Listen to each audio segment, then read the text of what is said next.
The French 75. It's sleek, sophisticated and elegant. It's like that French exchange student who seduces your teenage crush.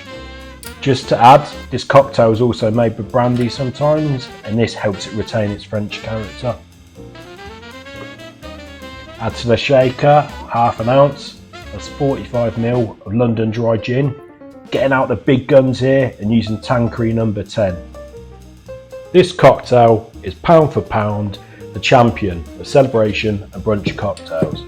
It really delivers in my opinion, as it adds the complexity of the botanical nature of gin, and it allows the champagne or sparkling wine to keep its identity. History wise, it's the creation of Scottish barman legend Harry McElhone back in 1915 at the New York bar in Paris.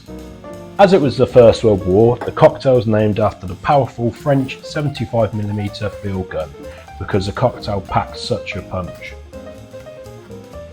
Half an ounce, that's 15ml, is simple syrup.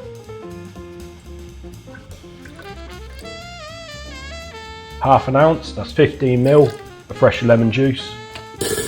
Add with the ice to the shaker and shake for 10 seconds.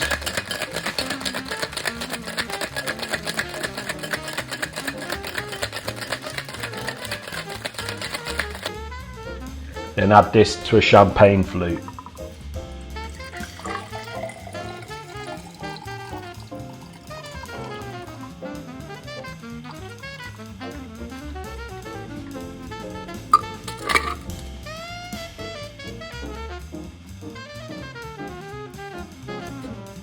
Top up with champagne or whatever sparkling wine you're using.